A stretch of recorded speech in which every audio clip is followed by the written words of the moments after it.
উসমান হাদি আমাদের মাঝে আর নেই। উনি পরলোক গমন করেছেন। সদ্য আমি নিউজটি শুনতে পেরেছি এবং অত্যন্ত মর্মাহত হয়েছি। তবে আমার মনে হয় বাংলাদেশের মানুষ এই সংবাদটির জন্য প্রস্তুত ছিল।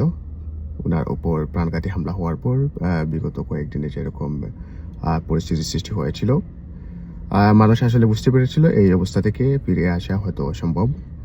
আমি উপরওয়ালার কাছে এটাই প্রার্থনা করি, উনাকে যেন শহীদি মর্যাদা দেয়া হয়।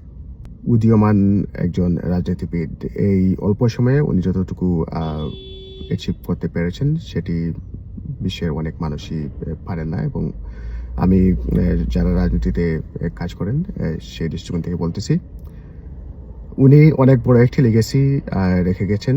উনার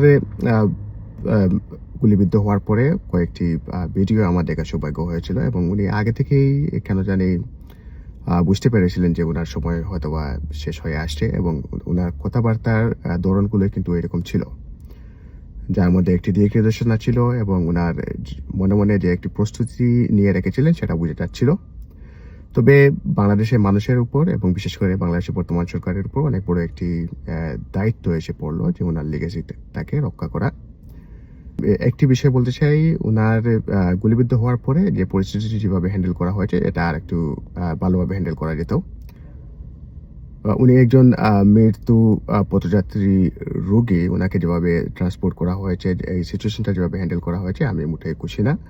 এবং বাংলাদেশে এই স্বাস্থ্য খাতের প্রফেশনাল যারা আছেন তারা অবশ্যই এটি বুঝতে পারবেন যে কেন এটা উচিত ছিল না। কিন্তু বাংলাদেশের ক্ষেত্রে হয়তোবা ইনফ্রাস্ট্রাকচারে অনেক সমস্যা রয়েছে বা উনার কেসটা যারা হ্যান্ডেল করেছে তারা এভাবে প্রস্তুত ছিল না। উনাকে যেভাবে এক হসপিটাল থেকে আরেক হসপিটালে নেওয়া হয়েছে, আমি ট্রান্সপোর্টেশনের কথা বলতেছি, এবং যেভাবে ওপেনলি একটি হসপিটাল থেকে ওনাকে এয়ার অ্যাম্বুলেন্সে করে আবার সিঙ্গাপুরে নেওয়া হলো, এই বিষয়গুলো আরেকটু ভালোভাবে ম্যানেজ করা যেত।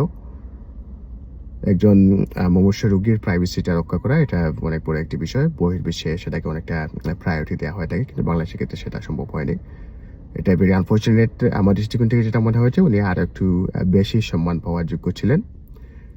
উনার শারীরিক এরকম অবস্থা এতটুকুই অবনতি ছিল যে উনাকে আবার বিদেশে নেওয়ার কি যেন প্রয়োজন হলো, সেখান থেকে হয়তোবা কেউ কোনো রাজনৈতিক ফায়দা নেওয়ার চেষ্টা করতেছিলেন। সেটা সময়ই বলে দেবে। তবে আমি আশা করেছিলাম উসমান হাদি আর একটু বেশি সম্মানিত হবেন। এখনো সময় আছে, উনাকে যেন প্রপার ফেয়ারওয়েলটা দেওয়া হয়, উনার জানাজাটা যেন সঠিকভাবে করা হয় এবং সবগুলো আমি আশা করবো একটি ভালোভাবে ম্যানেজ করে উনাকে সঠিক বিদায়টা যেন দেয়া হয়।